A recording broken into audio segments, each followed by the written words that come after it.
திஷா, என்னமே? உன்னை நான் என்ன பண்ண சொன்னேன்? சார்ஜ் போட சொன்னேன். என்னடி இது?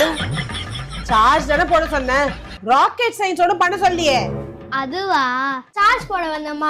இந்த பவர் பேங்க்ல சார்ஜே இல்ல, அதனால சார்ஜ் போட்டேன். அப்புறம் இந்த பவர் பேங்க் எடுத்து பார்த்தேன், இதுல சார்ஜே இல்ல, அதனால இந்த பவர் பேங்க்ல இருந்து இந்த பவர் பேங்க்கு சார்ஜ் கொடுத்தேன். ஃபைனலா இந்த பவர் பேங்க் இந்த போனுக்கு சார்ஜ் கொடுத்தேன். ஏய், உன்னை அடிச்சு போயேன். இனி ஒரு சின்ன விஷயம் இது கூட தெரியாதா? உன்னை அடிச்சு. ஏய் என்னம்மா என்னாச்சு? பாரு எவ்வளவு தத்தியா இருக்கா. சார்ஜ் போட சொன்ன என்ன பண்ணி வச்சிருக்கான்னு பாரு.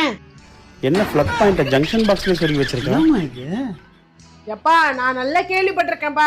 வீட்ல மூத்த பிள்ளைங்களாம் தத்தியா இருப்பாங்க. ஆனா நானே இப்பதான் நேர்ல பாக்குறேன். சரி விடு குழந்தைல அவளுக்கு என்ன தெரியும்? பின்ன என்னடா பிளக் போட தெரிஞ்சவளுக்கு இந்த சுவிட்ச் போட தெரியலையே.